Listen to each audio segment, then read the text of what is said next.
One thing so fascinating about the current era that we live within is how so many people have been sold on the standards of a free market, that is what we live within. And while I am someone who is an avid capitalist and supporter of free market capitalism, what we would need to address is that the current era of what we're dealing with is most certainly not that. And all you would have to do is extrapolate outwards to look at the upper echelon of the ladder of who controls many of these different institutions because of the benefactors of who their top shareholders are to highlight exactly the fact that you are not living in a free market system. What you're dealing with is an oligarchic structure that is run by plutocrats that is creating a subversive monopoly. And all you would need to do is look at the list of top shareholders for many of these major institutional benefactors throughout civil society to realize what it is that I'm talking about. And don't you worry, we're going to be getting into that in just a moment. So before we do, let's address who it is that's responsible. And that would be simply BlackRock, State Street, and Vanguard. And you can go ahead and rope in multiple of the other big banks that are too big to fail that have been bought out and saved by the government on numerous occasions in this list. But what we're going to be focusing on is these asset management firms, because what they do is not only own large portions of each other, operating subversively as a monopoly when it comes to the control vector that is established within society, but they also own large portions of all of these other institutions that we will be going through today. And something that so many need to come to grips with is if you see a control factor such as this, where you have such a domineering ability to shift the dynamic of what is going on within the board of a company because you have so much power in the assets that you have control over, well, what that would mean is you would have the ability to dynamically shift the market and enforce behaviors, as we saw the head of BlackRock, Larry Fink, state they are trying to do. So now let's go ahead, jump in and see what we have with Yahoo Finance so we can look at how this free market system you see is truly in many ways anything but. And now starting off with BlackRock, here we can see $1,015.65 being the price of the share at the time of the market opening today on October 16th, 2024, this representing a 2.41% increase in the value of the stock itself. But here's the deal. That's information that actually doesn't matter for what we're going to be talking about today. What we want to talk about is the subversive nature of control going on behind the scenes because of the institutional investors for these massive corporations. So specifically, we'll be focusing on major holders and top institutional holders. But realistically, we'll be laser focused on the top institutional holders, and major holders is just some external information that is relevant but is not crucial to focus on specifically because, well, I'll explain in just a moment.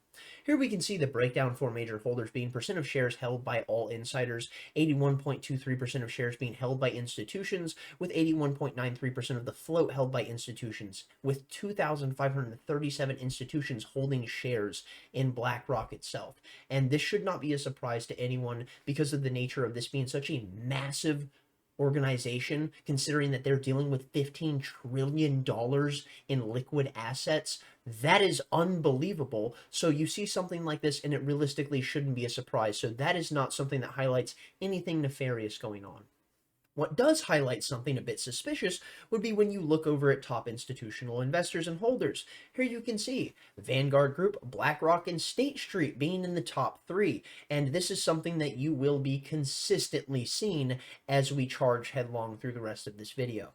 Here you can see with Vanguard Group having 13.22 million shares, roughly 8.53% out, and $13,314,162,859 in value of the shares that they hold, with BlackRock holding 9.52 million shares, this being 6.14% out, and $9,586,299,372, with State Street following up in third, 5.94 million shares to the tune of 3.84%, with $5,985,025,759 in value. So what we would want to address here would be that when you look at something like this, these corporations that are holding such massive sways within the boardroom because of the amount of control that they have because of the shares that they possess, well, if they were to be working in conjunction with each other, as they are, you would understand that what they would have the ability to do would be manipulate the market in a way that many people would not anticipate in a free market system, which in many ways we are not existing within. So now let's go ahead and jump onto State Street. Here we can see top institutional holders. Vanguard, BlackRock, and State Street itself. So, once again, we see this exactly happening. We see that BlackRock, Vanguard, and State Street specifically own each other. And on the topic of ownership, there's actually quite an interesting conversation to be had in relation to this topic when you talk about the fact of Vanguard's ownership structure, because the thing is, it's not like so many of these other investment firms. It's not publicly traded. And many of the times I would see things like CNBC talking about something like this whenever they would rarely, occasionally just give a cursory glance over a topic such as this, because of course, as we know, it's important, so they're not actually going to talk about it in its entirety as it deserves to be. They would just say, well, you see, it's a company owned by its funds, and then literally go on no further and explain nothing. And I thought, I bet I could find something that explains this in its entirety and does so in a very succinct fashion that would give me an ability to break this down. And would you look at that? It took me no time at all. All I had to do was go to Investopedia, and within the first fucking paragraph, it explains to me the entirety of how Vanguard's ownership structure operates. But of course, it's beyond the corporate press to actually explain that and then break that down for the viewer to understand. No. And why might that be? Well, I'll let you go ahead and wonder who it is that they might possibly be doing the bidding of. Here we now see from Investopedia. Who are the owners of Vanguard Group? The company is owned by its funds. The company's different funds are then owned by shareholders. Thus, the shareholders are the true owners of Vanguard. Interesting that. So, the company, having no outside investors other than its shareholders, shows that most major investment firms being publicly traded has a totally different control structure than Vanguard itself. So, what we would understand about this would be what? That Vanguard would be subversively hiding who their shareholders are. And as someone who spent some time trying to find out who it is that is involved in the control of this company, I can most certainly tell you that is absolutely the case. They do not want this information floating out to the public. But alas, you're still able to find something if you do enough digging, and I wasn't able to find anything on Vanguard Group specifically, but what I could find was the American Vanguard Corporation. Here we can see, with the #1 institutional investor being BlackRock itself, I think this is something to pay attention to solely for the fact that once again we can see, as much as they try to hide the nature of what's going on, there are still these little moments that drip feed into the zeitgeist for people to go ahead and analyze, and do so with an intense level of analysis. But alas, it only comes with the fact of us understanding what it is that we need to be scrutinizing. And the thing that I would argue needs to be scrutinized most would be the infiltration of institutions such as BlackRock, State Street, and Vanguard into every avenue of civil society when it comes to the funding of so many of these different massive institutions that are related to modern existence. And you could take this and extrapolate this all the way outward to the fact of the pharmaceutical industry, the food production industry, the fact of what we see going on with weapons manufacturers, or the fact of aid production for many of these different countries for humanitarian aid. So many of these different organizations are in fact having institutional investors like BlackRock, State Street, and Vanguard be some of their biggest beneficiaries. So what does that mean? Not only are they creating the crisis, but they are profiting off of the solution. So let's go ahead now and jump on, and here we see from Pfizer Incorporated, the top institutional holders being, you guessed it, Vanguard, BlackRock, and State Street.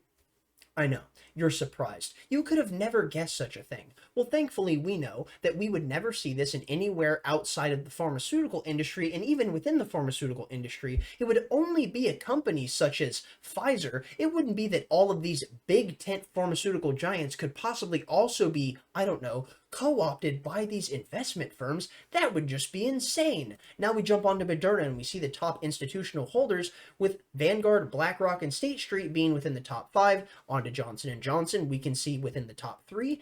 Now we go on to PepsiCo. Ah, yes. So now we're on to your food. Not only is it the pharmaceuticals that are being produced that assist in helping you with the illnesses that are ravaging you because of the poison that you are so consistently consuming from products like PepsiCo, but alas, don't you worry, we, companies like BlackRock, State Street, and Vanguard, are here to profit off of you at every single turn. So you can see top 3 investors in PepsiCo, top 3 in Coca-Cola. Oh wait, no, my bad. Top 5 in Coca-Cola. My apologies, my friend. Here we jump on and we go to Kellogg. We can see they're within the top 5 once again. We go over here to General Mills and we see within the top 3. Here we go to Campbell's Soup Company, the top 3 once again. Tyson Chicken, the top fucking 6. It is inescapable. Not only are they profiting off of the poison that you are having peddled to you, that you are consuming, that is creating the metabolic health crisis within the states, but they are also profiting off of you because of the medicines that are being produced